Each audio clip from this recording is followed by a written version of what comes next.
Yo, what's going on, guys? Your boy JGM Wrestling back out here with another wrestling reaction video. And in today's video, we're going to be reacting to Tap Out Corner's top 10 WWE returns that need to happen. I already got a couple people on this list that I would actually like. Let's see. I mean, as you see by my screen right now, we see a little bit of Brock Lesnar. He definitely is one of them that need to come back, man. I don't know. I miss him. I'm pretty sure we all miss him. It'll be dope to have him back, and especially with the new generation of wrestlers. I need to see Brock, Gunther. I need to see Brock and Braun. There's a lot that we can do. It's going to be a lot to digest on this one. So let's see what Top Out Corner got to say. If you haven't done so already, before you even start the actual whole thing, do me a favor. Please give the video a like already. Subscribe to your boy. On the road to 2K subscribers. We're actually almost there. And definitely go after the video. Go to Tap Out Corners and subscribe to them as well. And like this video as well, man. These 10 wrestlers need to return to WWE soon, starting with number 10, Wade Barrett. Barrett? Yes, Wade Barrett has technically returned, but you know what I mean. I'm talking about an in-ring return.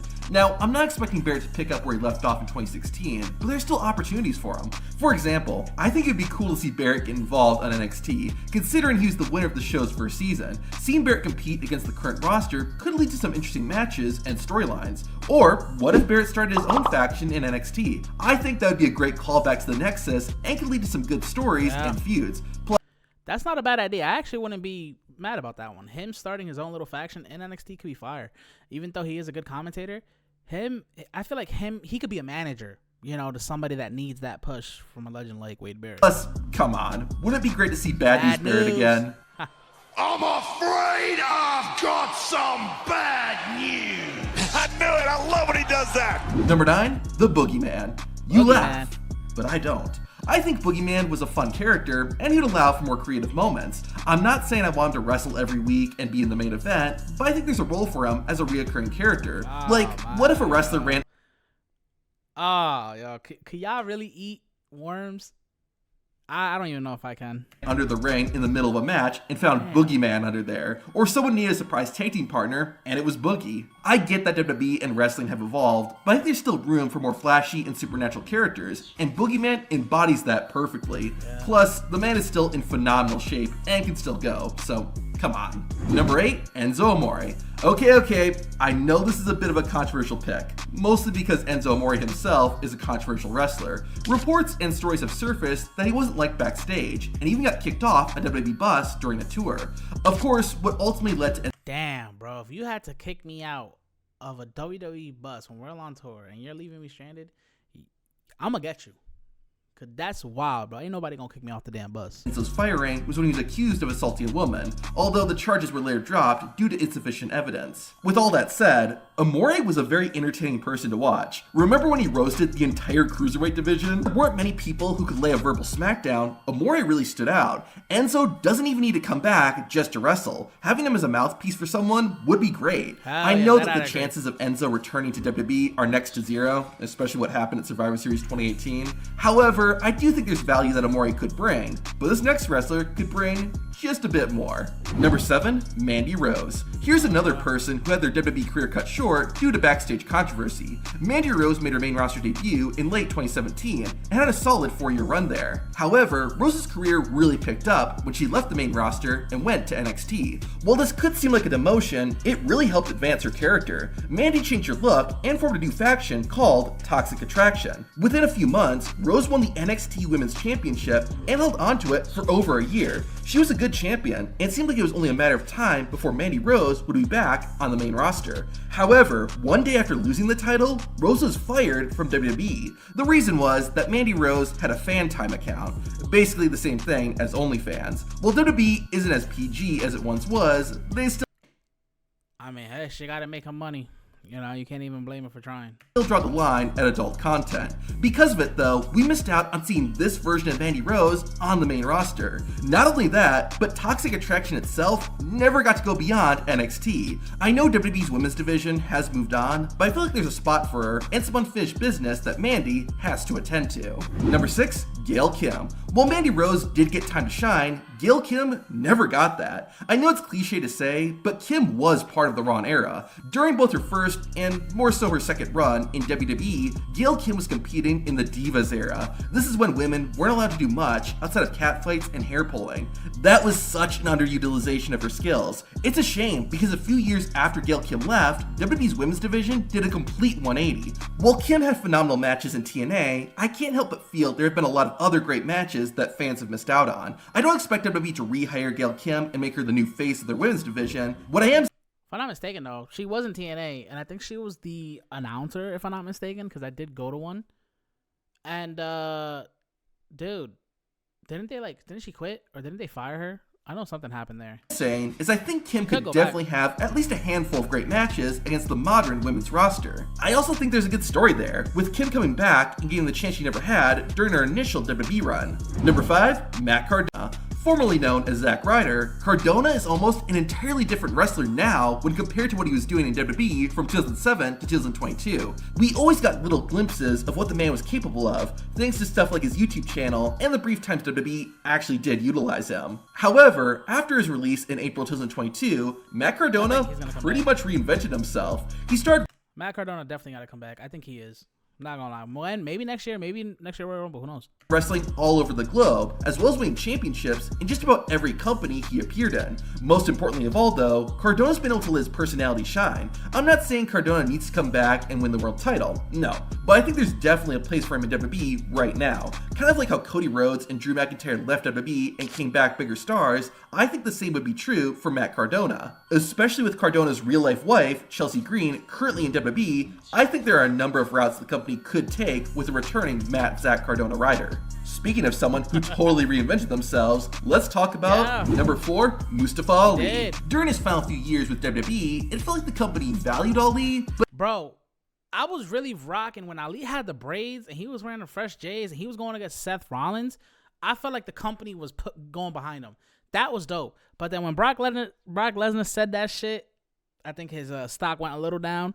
But he's doing good on the indies right now. And he's doing good in TNA. So, bro, he definitely got to come back to WWE for sure, man. At least start him off in NXT again. Because he went to NXT too, if I'm not mistaken. Yeah, he was in NXT and he was supposed to go against Dominic Mysterio for the North American Championship. And then they fired him, which sucks. But I would want him back. Hell yeah. But didn't know what to do with them. Like, remember when Ali randomly fought Randy Orton at a pay-per-view in 2019? It was awesome, but it seemed like WWE wasn't sure where to go. The best example of this, though, was, of course, the infamous Retribution storyline in 2020, where Ali was the leader of a group of masked vigilantes. It was a cool idea, but again, it didn't go anywhere, and the execution was horrible. However, I feel like now that Mustafa Ali is on his own and has more control over his character, we're seeing his true potential. I really like his In Ali We Trust gimmick that he's doing in TNA, and it's actually an idea Ali had while in WWE. And he got in good shape, bro. Ali bulked up a little bit too. Like he's dedicated, bro. He needs to come back. But the writers decided not to go with it. I feel like WWE missed out because it's been great to watch. Like I mentioned with Rhodes and McIntyre, maybe some time away from WWE is all Mustafa needs. Plus, now that Triple H is in charge, I would love to see if WWE could do something right with Ali. Number 3, Paige and Sasha Banks. Okay, I know I'm cheating and this is kind of a random pairing, but I'll explain.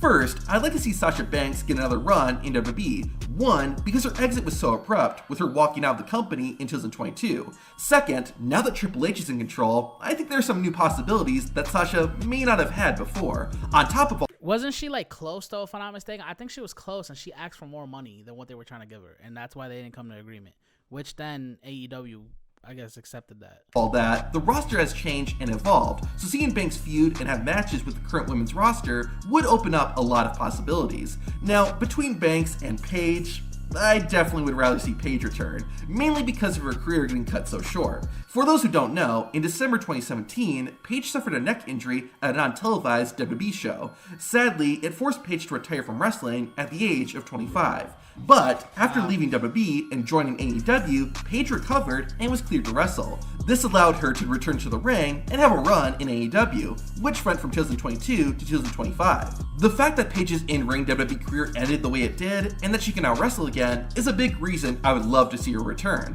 Now, why I paired Paige and Sasha Banks together goes back to the injury that temporarily ended Paige's career. In case you didn't catch it, it was a kick from Sasha Banks that caused Paige to get injured and forced her to retire. Considering everyone involved would be okay with that, I think this would set up a great storyline. If both women return to WWE, you could have a great feud where Banks resented Sasha Banks for nearly ending her career. Paige could be on a mission to end Sasha's career, and while Paige would be the villain, you could have some sympathy and see her argument. I know it gets touchy when you incorporate real-life events into wrestling, but that's what creates some of the best storylines. Now, I realize that AEW could have told this story too, since both Paige and Sasha were competing there simultaneously. However, since Paige's career-ending injury happened in WWE, I think it just makes it easier to tell that story if it's being told in the same place that it happened. While I wouldn't mind seeing one or the other back in WWE, I think having them there together and telling that story would be the best route. One other wrestler whose career was over way too short is number 2, AJ Lee. I know, I'm one of many who want to see AJ return, but that's for good reason. While AJ didn't get forced into retirement, her career had an abrupt ending and she never got a proper send-off. What makes it even sadder is that AJ Lee was one of the few bright spots during a time when WWE's women's division was in a dark place. She brought a lot of excitement to the division, and unfortunately, she left right when women's wrestling was starting to pick up. Just a few months after AJ Lee departed from WWE, the women's revolution began. Imagine the feuds and matches Lee could have had with wrestlers like Sasha Banks, Becky Lynch, Bayley, and more. Heck, think of all the phenomenal matches AJ could have now with rising stars like Roxanne Perez and Cora Jade. Lee might not have the desire to come back, but if she does, now is the time. Before I share number 1, here are a few honorable mentions. Maven. Okay, I know this is biased since I do work with Maven on his YouTube channel, so all I'm gonna say is, I think it would be really cool to see Maven back as a commentator or manager or in some kind of on-screen role. Stardust. Hear me out, I'm not saying I want Cody Rhodes to return as Stardust, rather, I want just Stardust to return. Does that make sense? I think it would be a great moment if Cody was talking on the mic and out of nowhere, we hear this.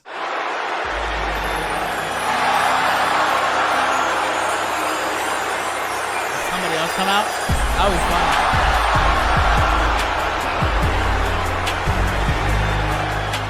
Come on, that would be fun. Or take it a step further and have someone wrestle against Cody dressed as Stardust to play mind games on him. I just think it'd be an entertaining one-night return and help show how far Cody has come. Goldust. On the topic of Stardust, seeing Goldust back in WWE once more would be sweet. I know he and Cody Rhodes had an amazing match at Double or Nothing in 2019, but just seeing Goldust one more time, even if it's just a one-off appearance, would be awesome. Sin Cara. Yeah, I know, I'm the only person who would say this, but I like Sin Cara. Yes, I know that he botches more than the US stock market, but you could have anyone wrestle under that mask. I know it probably would never happen, but I would be absolutely fine if Sin Cara returned to WWE in some...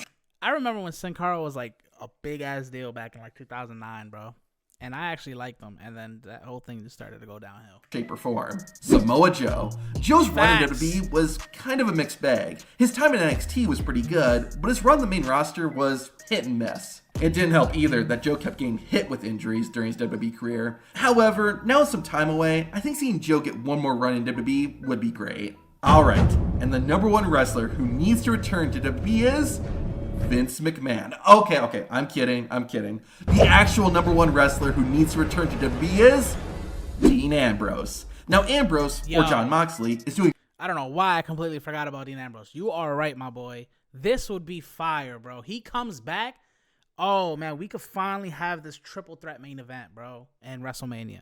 He needs to come back. WWE, make that move. Triple H, you better make that move right now, bro, because we need to see it, because they're getting older, man.